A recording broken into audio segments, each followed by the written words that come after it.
So, papunta na kami ng Monaco. Ayan guys. Dito kami dadaan sa bundok. Ayan. Papuntang Monaco. Ayan. Kapitbahay ng France. Ang daming bahay oh. Sa tuktok. Ayan. Ang dami. Ayan yung overview sa overlooking pala sa baba. Ay, kaso hindi makita. Ayan siya guys.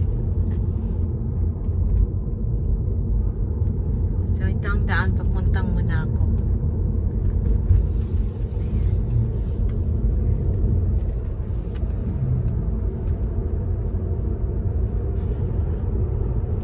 Ganda ng panahon. Ayan.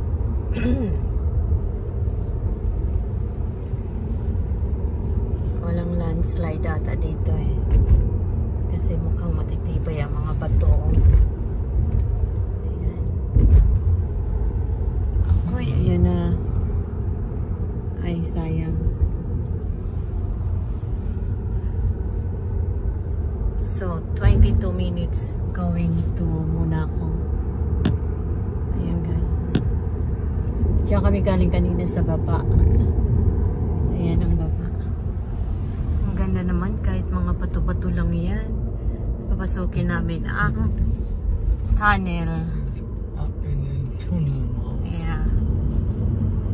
Talagang tunay na bato. Pure bato-bato. Oh. Ayan, semento na siya.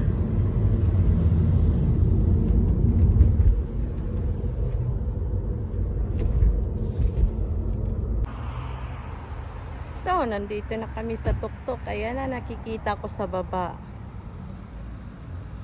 Ayan na, ayan ang dinaanan namin kanina. Ayan. Ako'y natatakot. Ayan siyang yate kanina.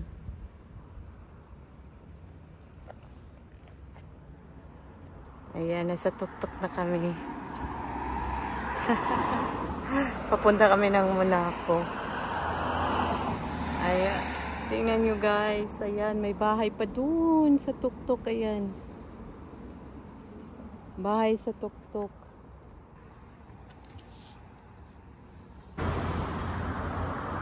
So, ayan guys. Punta kami ng Monaco ngayon. Nandito kami sa bundok ng France. So, galing kami sa baba. Yan. Kasi sa baba yung ano natin eh, yung hotel sa baba. So, pauwi na kami ng Germany. Daan muna kami ng Monaco, mga pitbahay muna kami. So, dito kami sa tuktok ng bundok. Ayan talaga, ayan, mayroon pang tuktok doon ng bahay. Sa tuktok, ayan guys. So, nandito na kami sa Monaco. Saglit lang. Oh. Puro tunnel na pinagdadaanan namin. Ayan guys. Puro tunnel. So, ito na nga yun. Ayan ang mga yachts nila. Ayan, hindi ko lang makita masyado. Grabe yung mga daan dito sa tunnel. Ayan. Ilalim talaga. Ayan. Ang mayaman na bansa, Monaco. Yeah, rich country na.